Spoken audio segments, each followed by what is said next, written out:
Hi everyone, it's Ethan McKinley. Yes, that lovely clipped English accent that you hear is me, your charming host of the 2 Minute Terminator, where we break down the Terminator films 2 minutes at a time. On the other end of the line, across the ways, the airwaves, the netways, whatever you call it, cyberspace, is my charming co-host, female co-host, the only female minute co-host out there, Ellie Fitzgerald. Hello and welcome to the new season of 2 Minute Terminator. Yeah! If you are just joining us, everyone's talking about. it is. It's a film for the ages. We're here to talk about the Citizen Kane of sci-fi films. What's that, you say? 2001 by Kubrick? No. Honestly. 2010 by Peter Hyams?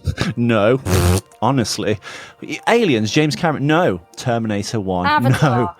No. Oh my God, no. Oh, how dare you. Roger Corman's Battle Beyond the Stars. We've gone on too long now, haven't we? Captain America. Shut up, you. That's not sci-fi. We're here to discuss... You did bring a woman on the show. We're here to discuss Terminator 2. No, we're not. What am I doing? Genesis, you fuck.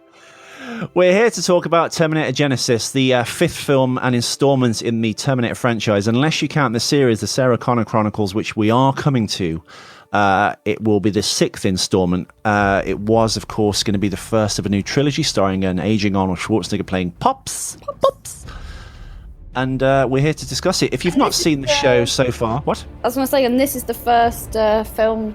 Well, not the first, but we finally see Arnold Schwarzenegger in a Terminator film after two films that were a bit of crap. He has returned. Yeah, well, it's actually one film, but we're talking semantics here. If you are just joining us, thank you. We've got lots of new listeners, so thank you all. If you are just joining us, I don't thank you. You should have been listening from the very fucking beginning. Now that we're getting somewhere...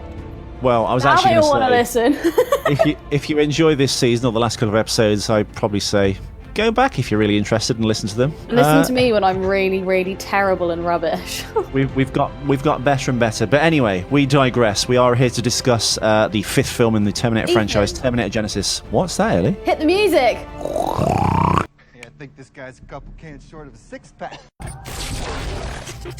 Howdy, stranger. Don't say howdy, stranger, to me. Load up.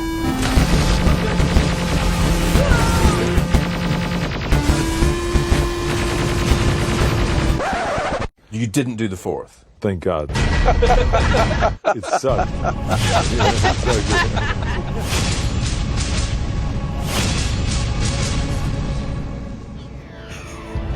Yes, we are here. Hello, everyone. It's Ethan McKinley and Ellie Fitzgerald to talk about the 2 Minute Terminator. This is episode 1, our premiere, our flagship episode, so we're going to try and make it a good one for you. We're going to talk a little bit about the film, a little bit about the box office, a little bit stuff like that.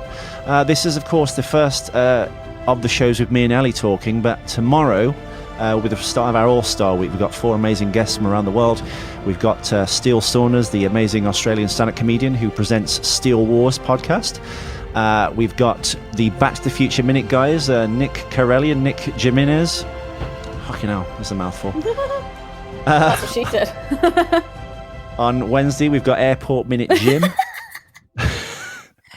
And on Friday, we've got Kyle and Brady from the Ghostbusters Minute. We've had a great time recording these shows. We're actually doing this one retroactively behind all those, weirdly.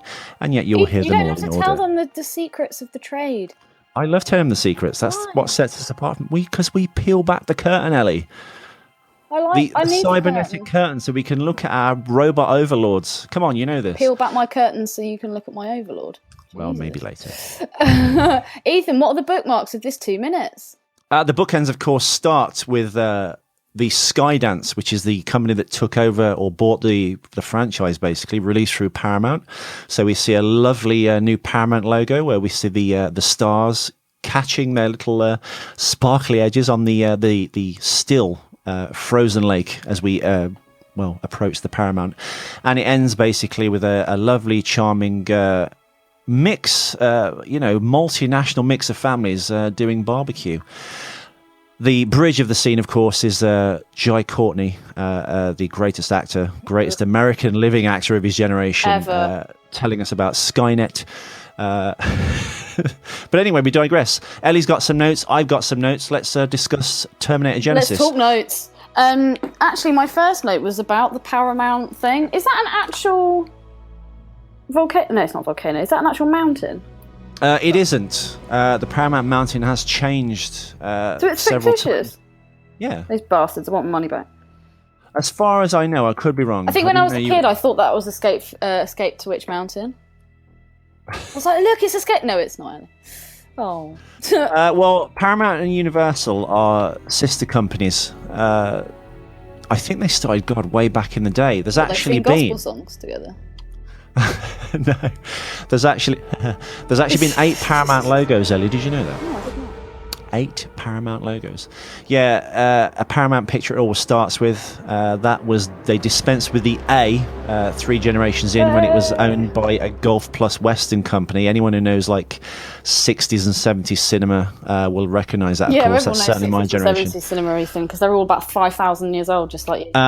The sign then changed to an all blue sign, so it was blue on navy blue with the stars going around the edge. It then changed around 1990, which I think was Paramount's 75th or 50th anniversary. I remember it most fondly from the start of Days of Thunder, because it it exploded onto the scene in the Days of Thunder trailer, and it's kind of set behind a sunset then throughout, I think, the late 90s or 2000s, around the Grinch time, I think. It went to a kind of a snowscape with a frozen sky again. And of course, we get the Paramount logo now, which is animated, where the stars actually come from space, go cascading past the camera. They glide off the water. As I said, well, they catch the water in little places, leaving little ripples. You actually when they that's like skimming stones, but you're skimming stars. Oh. Exactly. And actually, as we see the stars come in, we're actually looking into the lake. You don't realise that until you realise it's a reflection, and the camera pans up and follows them again. Back into a sunset. They've gone from the frozen wasteland to the sunset. It is, isn't it? Okay, let's move on from Paramount. We should never talk about that. I was going to say, before we start, let's not bury lead. Basically... Stop saying basically! Terminator 3 and 4 were meant to be part of a trilogy. They dumped the idea when I think Terminator 3 underperformed, and then new people took over Terminator Salvation. That was going to be the first of a new trilogy again. And of course, that wasn't as warmly received, being still, even now, 7 years later, one of the most expensive films ever made at $200 million. Now, for an untested commodity, even though it's a sequel, not even featuring Arnold, who was the star then, but he was taking time off, obviously, from, terminating and doing movies in general, because he was in office basically as the governor of California. Basically, Ellie, kiss my ass. They didn't have their main star. They created him with CGI, but the film underperformed, sadly. And then, 5 years go by, and we're here now, of course, with Terminator GENISYS. How did you feel when you first heard this was coming out? What did you think? I'm not going to bury the lead, Ellie. Oh no, not again. Yeah, it's exactly what I thought. But I was like, Arnold's back in it. We'll give it a chance. Went to the cinema. As I say infinitum, and as we will say in this coming week, that the Terminator films, in terms of a franchise, even though it's better in terms of film quality, they're all. I mean, none of the films are all awful. Whereas the franchise, awful. Well, I was going to say, before I mention the franchise I'm coming to, which is Highlander, that's very patchy. You've got one classic film, which Ellie doesn't really like anyway, so fuck do I know. It was just really weird. I really liked Sean Connery in it. I thought he was great, but I just love Sean Connery. Well, I think the thing with Highlander is it's got a very concise and good idea. Whether it's executed well or not remains to be seen, but it's directed by Russell Mulcahy, who was an Australian music video director made famous from the Duran Duran videos, Hungry Like the Wolf and Wild Boys.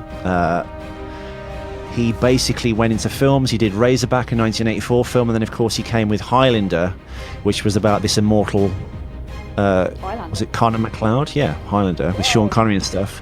I think what really makes the film is the soundtrack is done by Michael Kamen and Queen. Michael Kamen, Ellie knows, of course, from the Lethal Weapon films, and Queen we know from the Flash Gordon films. And I guess they almost did a soundtrack as classic as Flash Gordon, but you can't compare. You can't compare Highlander with Flash Gordon. I'm sorry. Well, the difference between Highlander and apart from quality with Terminator is the problem with both of the films is after the second one, the original director leaves. Russell Mulcahy did 1 and 2 Highlander. James Cameron did 1 and 2 Terminator, and then they were kind of done with them. And then And then the films get bought by different film companies who think, oh, we've got a money spin here, we can recreate the thing. Because Highlander, because Terminator ended so abruptly, as did Highlander, because he becomes immortal, because he kills all the other immortals, you have nowhere to go with that story. By the same token, you can't really go anywhere with Terminator after the first one. Cameron found a way in because we forgot the robot was crushed and they had a piece of the chip, blah blah blah. But then he truly ended it, unless we don't mention that there was an arm still left in the factory that he got wedged in that kind of like cogwheel thing, was still there, obviously. So again, people have tried to pick up the torch and carry on with these films ad infinitum to varying degrees of quality. I think the biggest offender of the post-Terminator 2 films is actually Terminator 3, starring Arnold. But basically, the film was made for 155 million, and I'm just checking the gross that it's actually got to date. It's done 440 million worldwide when the last kind of check was taken. Now, I think, based on 150 million budget, that's actually okay, enough to warrant a sequel. Yeah. As I was saying, when I first heard that they were doing another film, I was like, oh God, this is going to be so bad. But I actually came out of the cinema not hating it as much as I thought I would. It's okay. Right. It's okay. I prefer it to 3 and 4. But I think, as we say, well, we'll get to it, spoilers, when we're going to talk to the Back to the Future boys, Back to the Future 2, which I guested on their show and talked about last couple of weeks ago, minute 92, I think, 91 of theirs. Back to the Future 2 revisits the first film, where the characters are kind of seeing what happened in the first film before their very eyes. That's what happens in this one, and I think that's what works best about the film, and I think that's what James Cameron gave his blessing when he saw it. That's what he was referring to. He was obviously talking about the fact that they've remade his film basically, it's beat such for a beat. Homage, yeah. It's more than a homage, it's a shot-for-shot remake. Yeah, literally. That's one of the points that I wanted to make, but that's for a later series. Episode. And it only gets weird when obviously you introduce the T-1000, who's no Asian, which Ellie has a weird problem with. I don't think the actor in question was given really a chance to kind of shine or not shine. A bit like Jared Leto's Joker. It was just weird, and again, it just feels like they're trying to fill that like PC quota. It's just like. Well, I mean, the thing is, you could argue that the first person the T-1000 kills assumes their identity, so that's why you'd have an Asian T-1000. If you use Robert Patrick again, you could de-age him, I suppose, because they have the technology to do that now. You would use Robert Patrick, but then you'd think, which I took a bone with, which we talked about in season 2, is he arrives as Robert Patrick and then kills the cop. The cop should have been killed by something off screen, and then Robert Patrick would walk up to a different cop, would be walking towards his car, and you go, oh, that's the Terminator. You wouldn't find out until after the fact. Whatever killed him off screen would have been a metal blob, as it were, with swords for hands. We've all had that kind of trouble, haven't we? Yeah, definitely. The old sword hand syndrome. So yeah, I didn't have a problem with the Asian actor playing the T-1000. I just didn't think he was given much to do, and it just seemed like a strange. It just felt really disjointed. Yeah, I think they should have done more with him. They kind of like rubbed everyone out really quickly. We can talk about him when we come to it. So we move on from Paramount. We then get the lovely Skydance symbol. I say symbol. The lovely Skydance title. Skydance, Skynet. Coincidence? I think not. Just to interrupt you, Ellie. By the way, I'm halfway through the clip, and we've got to the Arnold Schwarzenegger name credit. We only see anything to actually talk about exactly a minute in, so we're kind of doing a minute show in a sense. Don't you dare! Don't start getting ideas. I'm not doing it minute by minute. It's a minute. No, you didn't want to just have a 6-minute period. Right, Ethan. The first thing that struck me, love the music. Who does it? It's actually by a guy called Lorne Balfe. Lorne Balfe. Lorne Balfe. He is an arranger and a kind of a student, and came up under the wings of Hans Zimmer, basically. And I think Hans Zimmer has overseen. Hans Zimmer-esque, doesn't it? Yeah. Well, I mean, I discussed this problem with a director called Steve Hughes, a BBC drama director, on my other show, Questionable. You can check it out at ethanmckinley.com as well. We were talking about the Zimmer effect on cinema, whereas a lot of films now don't have these rousing scores that you walk out tapping your toe to, or you buy the soundtrack as it's a piece that can exist outside of the film, of the film itself, like John Williams' Raiders of the Lost Ark, Willow, the Labyrinth soundtrack by Trevor Jones, as it were. Well, that's not that memorable, but the songs are. That's more down to Bowie, I suppose. But films have lost that kind of classic corn gold old cinema swelling like. I think James Horner was probably one of the last, and he's dead now. God bless him. He is. I don't know who's going to do the Avatar 2 soundtracks, but I'm like, ugh, it's not going to. They won't carry on those themes. Give me the gypsy panpipes. But yeah, Paramount greenlit 2 sequels to this film, Ellie. Oh, sorry, Lorne Balfe. He's basically a student of Hans Zimmer. Hans Zimmer's got a credit on this film, I might add. But again, like Steve Jablonsky, Nick Glinny-Smith, John Powell, who did the Bourne movies and stuff, like nearly every composer out there has come under or from Hans Zimmer. Sorry. Easy. Sorry. That's what this show's all about. It is X-rated. They've come under Hans Zimmer.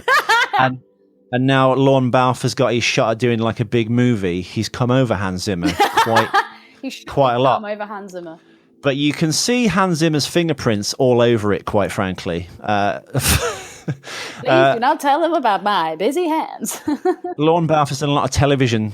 He did Marcella, which is that female detective show that I think it was on BBC America. It's Anna Friel as like a detective, basically. It was this gritty. Anyone listening, the sickness of American television is the fact you get all these like medical shows. Or like CSI shows had infinitum. British shows are like not CSI. They're not as glamorous. We have like stuff like something called Midsummer Murders, which is set in a village. I mean, how can you make a weekly murder show about a village? But they do. But there's Marcella. We've got a ton of like cop and detective shows. They're just not as sexy as the American ones. Basically, it's either that. We forget Frost or Morse. Frost, Morse. Who else is out there? Midsummer Murders. Hetty Wainthropp Investigates. What? If they go classy, they'll go for Miss Marple. We've got Poirot. That's more of the classy type. I hate Poirot.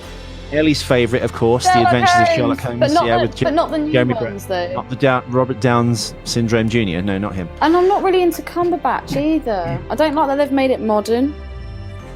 They do one episode set then. Apparently it's like an amazing show. I've downloaded it. I'm going to... Sherlock, yeah, my mum and dad watch it religiously. They love it. But yeah, apparently like the guy that plays Moriarty in it has put everyone off the series, and I've seen clips of him, and it's just like, how did he get that he's part? really... I don't know. Yeah, I don't... Have you seen it or not? Yeah, I've seen it. I've seen all of the first series. But there's... Is it any good? It is good. But, I don't know, I just can't connect with Benedict Cumberbatch. I mean, he's a great actor, but I just can't connect with him being Sherlock Holmes. He just looks like a novelty condom. Yeah. Not even a thought, yeah. And I don't like the fact that they've kind of made it all modern, which is what I hated about the Robert Downey Jr. thing. It was just... It's not... Well, no, the Robert Downey Jr. thing is not Sherlock period. Holmes. I know, but it's just not Sherlock Holmes at all. Well, I know, but I think... A woman getting one over on him. No, the whole idea of Sherlock Holmes' character is women do not affect him. No, but Downey Jr. Sherlock Holmes has this kind of like weird Asperger's kind of thing that he added as a character trait, which what makes him also brilliant is also what makes him vulnerable. So the things that would drive any normal person crazy are the things that kind of get him juiced up and turned on to solve these mysteries or like these strange little tics that he has.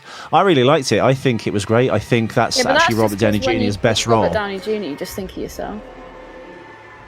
No, I just think he's really good in that film. I think it's his best role of all his career, I think, even including Iron Man. I think. No. Yeah. Take that. You should watch them. The second one's not so good, but I think... Dude, I started watching the first one. I think originally a better choice. I think Jude Law, who I like in it, he's really good. But let me finish. It was going to be Jason Statham as Watson. I think that would have been genius. Why? Again, Watson's an old man. I know, but this is when they were much younger, and I think Jason Statham as the kind of rough and tumble Queensberry Rules boxing type Watson would have been like really good. I think they kind of missed a trick there. I think that would have been a genius piece of casting to flip the paradigm and have him as like an ex-Special Forces, ex-Marine, just fought in the First World War perhaps, or, you know, whatever the war was. But then I kind of come under the, like, you know when the Marvel movies come out? Coming over, coming under, oh my God. I'm trying to be PG. To be myself. Let me be myself. I guess in that way, I'm kind of like the Marvel, like the comic book fans that then watch the Marvel movies and they're like, oh, it wasn't like this, it wasn't like that. If you're not used to it, if you're not used to what it was, and if you didn't follow it from like a young age, then yeah, dude, I'm sure it's incredibly entertaining. But because I mean, I was like listening to Sherlock Holmes story tapes from the age of like 3 or something really lame like that, and I love it. I read all the stories by the time I was like 12 or 13, so I have a very Ready Sherlock Holmes minute. that if it was the Jeremy Brett Granada series, then fuck yeah. Let's do it. But you'd hate it. I was going to say, Paramount greenlit 2 sequels to this film before it even opened, because regardless of how well it does at the box office or with the critics, all the rights to the Terminator series are set to revert back to James Cameron in 2019. Smart move. So to stop that happening, they kind of like have promised to make 2 more films. Now Arnold has said that there's going to be another movie. Oh God, why have I forgotten her bloody name? Tell me her name. Why am I having a brain fart over her name? Come on. Because you remember female anatomy. Sarah Connor, played by Game of Thrones, Emilia is Clarke. Emilia Clarke. Christ, I used to work with her as a freaking waiter. Anyway, this is the second film in the Terminator series to have a PG-13 rating, Ellie. So the last one, of course, was the 4th one. This, of course, is a PG-13. This is the 3rd film in the series in England to have a 12A rating. In the UK, it's also the first time Arnold Schwarzenegger appears in a PG-13 film. Of course, not in the Terminator Salvation, because he was CGI then. Wait, so what age is Kindergarten Cop then? I don't know. That's a really good question. I've taken a lot of my notes from Wikipedia and IMDb, and according to this, it says this is the first PG-13 rated film that Arnold has starred in. Now, I'm going to Google Twins first, because that's the first Ivan Reitman film I think that he did. Love that movie. Right, whilst you're looking at that, I'm going to start talking about Terminator and what we're actually watching. Yeah, so we covered the beautiful music, so I thought it was very kind of Hans Zimmer-esque, so it doesn't surprise me that the chap... PG. Kindergarten Cop and... Huh? So they're wrong. So this isn't a... No, you've got another rating. You've got PG. Basically, back in the day, before... You didn't have a PG rating until, I think, 1984, which was, of course, Spielberg, who knew Jack Valenti, who ran the MPAA, the Motion Picture Association of America. He went and said, can we have a rating for a film that's like not for kids? You can take your kids to it if you're an adult or guardian, but they can't go in on their own, because I think some of the scenes within Indiana Jones and the Temple of Doom are quite strong, and they deal with, like, you know, occult devil worship, pulling out hearts and things. So the implementation of the PG-13 was literally down to Spielberg. I think there's one other film as well that came from the gate. It might have been Ghostbusters, I don't know. I can't remember, it escapes me. But that's when you started having PG-13. And my notes are wrong, so kiss my ass, IMDb. I'm getting again, so I don't know which one's right, but according to Kindergarten Cop 1990 was a PG-13. Twins was a PG. Now, I would have thought Kindergarten Cop would have been a PG. Yeah. And because there's sex and stuff in Twins, isn't there? Wow, very strange. But anyway, we digress. Please continue with your notes, Ellie. Thank you. Why is the film narrated by Jai Courtney and not Sarah Connor? That's a great question. I think because, I mean, I'd imagine from a director's standpoint, you're introducing a new actor as... Yeah, but he's playing Carl Reese, though. I know. But the story, I think, in this film, kind of, is all from his point of view. Arnold is kind of a second. We're off to a bad start. Well, exactly. You've just put this generation's Sam Worthington, another actor connected to Terminator, where you get the impression the studios have gone, oh, a bit like Trading Places. They bet $1 that this guy's going to be. I'm sure they're taking a piss in the urinals with the studio executives, going, I got an idea. We'll pick this awful actor. I'd let Jai Courtney narrate this movie. They rip $1 in half and do a bet, and they did. I think they did this with Sam Worthington. They take an actor who doesn't really have anything going on, although we've proved with Suicide Squad and with he was rubbish in that as well. I thought he was great in that because he was playing. Why? He was basically playing a dirty Australian. That's, I think, a little bit like Channing Tatum, who you weirdly love, by the way. Yeah, because I've seen all his comedy films. You put him in a regular film, he's just like, whatever. You put him in a comedy film, he's fucking hilarious. What comedy films has he done? Jump Street 1 and 2. Right. That's it. Yeah, I think you really like them, Ellie. They're quite subversive. It's like all the girls ages ago were going on about this Magic Mike. Ellie, you've got to see Magic Mike. Oh my God, he's so hot. Yeah, but And I Ellie, was you just bear like, in mind, it's like 50 Shades of Grey. It's that kind of repressed kind of bullshit, isn't it? That kind of people go, oh, will we see full frontal nudity in 50 Shades Darker? And you're like, well, who cares? You can find a man having sex with a horse on the internet. We don't live in that generation We anymore. love For a lot of people, God rest your soul. a lot of people get like, titillated by that kind of thing, don't they? So Magic Mike. I can't even say titmouse without giggling like a schoolgirl. I've got a cock up for you, Ellie. Cock up. Bing! Hey, the first one, season 5. Bring it on. In the Judgment Day sequence at the start of the film, the American nuclear missiles are shown flying in relatively short trajectories and landing back on American soil. This contradicts Terminator 2, where Skynet is said to have launched nuclear missiles to incite a counterattack from Russia. The last part of the movie takes place in 2017, when it is explained that GENISYS is taking over the military. 2 missiles are shown. The first, Nike Hercules, that's the name of the missile, and the last of the units were deactivated in 1988. So basically, the missiles launched that we see in the film were decommissioned in 1988. I was literally about to. Well, one of my notes is, what actually are those missiles? Do we know? The second is the Hawk, and that went out of service in 2002. So when GENISYS is taken over the military in 2017, the missiles that it's launching, one was decommissioned in 1988 and the other was decommissioned in 2002. So it's factually and grammatically incorrect.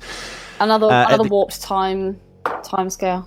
The introduction, Judgment Day, is said to have occurred in 1997. However, in almost every scene, every vehicle during the nuke scene, the Dodge Charger, the Toyota Prius, several SUVs and crossovers are from the late 2000s and early 2010s. I'm sure when Spalding listens to this, he's going to pick holes in that, but that's the notes I've got now.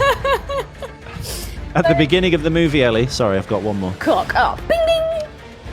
ICBMs can be seen arching through the air from the aircraft. We're arching through the air, my little black boy. Yeah, what would that be like on a flight? Like the whole world goes up underneath you, go, where the fuck do we land? Everyone's on fire. Yeah. At the beginning, the ICBM missiles can be seen arcing through the air past the aircraft, basically. The little black kid sees it, as Ellie so rightly pointed out. This would be impossible as the aircraft is flying at 20 kilometres, where the ICBMs reach only 1,200 kilometres. You'd never even see them. You'd be way above, basically. In the Judgment Day sequence, some of the missiles are shown flying straight at the level of a low altitude, where the rocket motor is powered on impact. So when it hits, then it activates the bomb within the missile, basically. Bombs, knives, stabbing weapons. It's a ballistic missile. They do not do this. They don't operate in that way, basically. Most of its trajectory is unpowered and governed by gravity. In the case of intercontinental ballistic missiles, the warheads separate from the missile outside of the Earth's atmosphere and then come down, basically. Stop saying basically. The missiles are wrong. They're on the wrong trajectories, and they shouldn't even exist, because one was decommissioned in 1988 and the other in 2002. Ellie, you have the floor.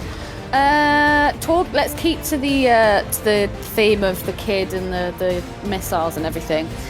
In that moment when you see him looking out of the window, I was really hoping it'd be like the Twilight episode, and then you just see a beast on the wing.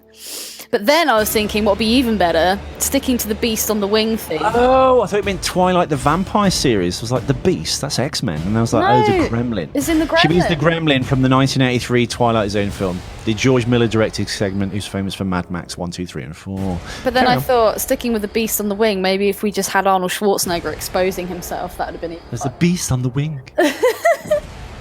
Give us some full frontal. Also, when we hear Jai talking about what the world used to be like, blah blah blah blah blah, and he's like saying, he's basically saying what his parents used to describe as, and I was like, Jesus Christ, were Jai Courtney's parents like fucking hobbits? That opening scene looks like something out of Lord of the Rings. It's all like the hilly dales and like there's just water everywhere. It looks like New Zealand. It does. I was thinking that. Well, that's what I thought. Lord of the Rings. It's very kind of that kind of terrain. They filmed your favourite film, Last Samurai, in New Zealand. You know. Really? Because they didn't want to go all the way to Japan, and because it's very difficult to apparently film films in Japan. Ridley Scott had a terrible time out in Japan when he filmed Black Rain. I think the film industry's always remembered that, and Japan's never recovered or been used for a location. So all the kind of stuff set in feudal Japan is actually New Zealand. Welcome to Tom Cruise Minute. That's never going to happen. Although I do like his films. Ooh, pains me to say that. Just to recap, anyone who's not heard the show before, basically Ellie, who's apparently this child of the 80s and loves everything 80s, would often come up with, what's the big fuss about Tom Cruise? He's crazy. What's the big fuss about Mel Gibson, Jew-hating Mel Gibson? Eddie Murphy, who cares? And when she actually sat down and watched a lot of their films, I grew up on like the 80s movies I grew up on were like Arnold Schwarzenegger movies and all the kind of supernatural stuff and stuff about You didn't see any of a lot of the Stallone ones though either. I've seen but I was talking to my dad about the Stallone movies. Apparently I did watch those, but I was just a lot younger, but I always gravitated to Arnold. I'd be like, no, I want to watch Arnold movies and Bruce Lee and I used to watch all my dad's black and white films and things. I think that's... Oh yeah. I think that's... A little Super 8 camera on the bed. It's right again. Projection onto a sheet on the wall. They're just giving it to your mother. Oh my god. Keep facing forward, Ellie. Is this real life? I think that's where my love of music came from, because all the music in the black and white films, because you didn't have colour and things like that or special effects, that's how they'd generate atmosphere. And hello, everybody! Look at this dame! Look at the stems on her! She had legs like... It's a lovely motion picture made by Paramount with King Kong and Fay Ray. This is the Pathé News Service. We run out of steam yet? And I killed the show. And yeah, the last thing I wanted to say is that first kid that you see run onto the beach, Jesus Christ, he's got amazing calves. Very nice. Was that an actual note? Yeah. Okay. It's the first thing I noticed, because when Jai's talking about, this is how the world used to be, although there were houses and shops and things and roads back in those days, but it's just showing you how green and beautiful the earth was. And then you Earthworm Jim? Earthworm Jim. Airport Jim's Thursday. And then you see the kids running along the beach. That first kid that runs, dude, his calves are like shredded. I was like, how old can he be? Like 8? And then you see the two kids holding hands, and I was like, when you're that age, you do not hold hands. That is just unrealistic. I think what they're trying to do is trying to convey the idea that the world was all united and everyone was together. It's like, that's bollocks. The world has never been like that. I'm not sure if you checked the 2 Minute Terminator Facebook page. Basically, your parents lied to you. Soz.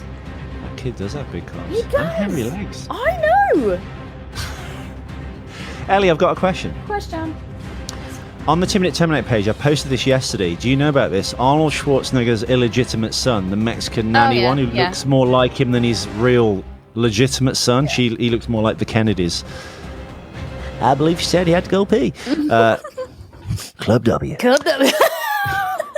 My daddy got me out of the war. You sounded just like Bill Burr. I believe he said he had to go pee. Carry on.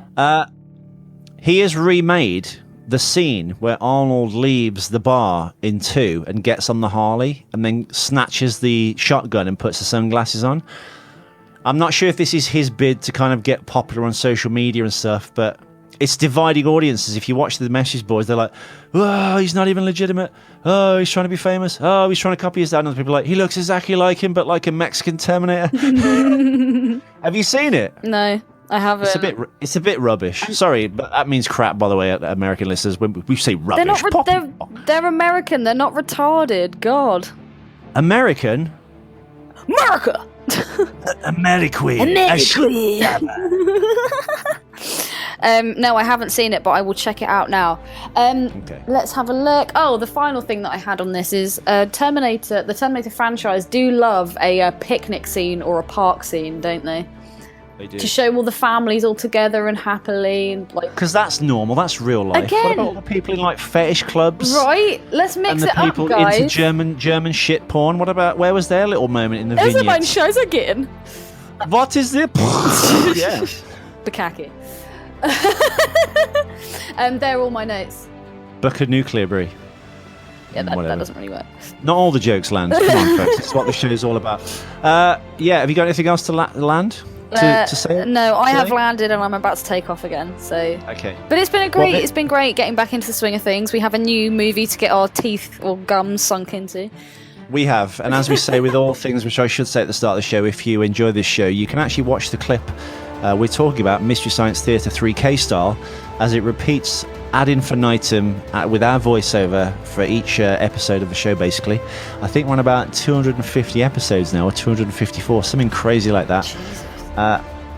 Ellie, have you got any hopes and dreams for the rest of the series? Well, obviously we're having the star-studded week, so that's exciting. Actually finding out that people like what we do. I mean, we recorded one the other week. I was actually in Birmingham, so me and Ethan were live, and we chatted to it was Kyle and it was Brady Ghostbusters. That's it. Airport Min Jim. And they were just like, oh yeah, you guys, hey you guys, you really sound like you know what you're talking about. And I was just like, Jesus Christ, dude, I'm literally winging this show by show. If you listen to their show, how professionally put together it is. They sound so really professional. Don't. I think it's because they're, like they said about our accents. I think when you're American on a podcast, it sounds like a proper show. Yeah, when we do, all it the sounds like two podcasts I idiots. listen to are American. The US, yeah. Maybe. America. But anyway, tomorrow we've got Tuesday minutes 2 to 4, which is just before you change the subject, although you already have. But I'm bringing it back. Porch Monkey for life. One of my friends, Tor, not the Tor that I live with, Tor Yeoman, she's literally the funniest chick I've ever met. Like, she's hilarious. Everything, you have that one person on Facebook where everything they post, it's either weird or interesting or really funny. She actually recommended to me that I listen to this podcast, and it's called My Dad Shot a Porno. So I don't know if you've heard of it, but that's definitely something I'm going to have to give a listen to. But yeah, please carry on. Tomorrow we've got Tuesday, which is minutes 2 to 4, which is with Steele Saunders, the Australian stand-up comedian who presents Steel Wars. This is not the podcast you're looking for, which is the Star Wars-based podcast. On Wednesday, we've got the Back to the Future boys, Nick Corelli and Nick Jimenez of Back to the Future Minute. Thursday is Airport Min Jim with Airport Minute. And we've got Kyle and Brady from the Ghostbusters. It really sounded Minute. Like you said Airport Minge. Airport Minge in. But we shall, of course, return tomorrow with an all-star week and very exciting guests. And I'm just trying to lock down the other minute shows to do one a week with them, which we can release at the weekend, basically. So it's all about those releases. Well, watch this space. Anyway, we hope you enjoy the show. We've got another, I think, 60 episodes ahead of us. So come join us. Grab some... How dare you? An IQ.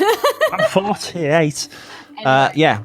We shall return tomorrow with more fun, so please join us, subscribe to the show, find us and subscribe, of course, and follow us on Facebook, on Twitter, and, of course, YouTube. Hasta la vista. Baby.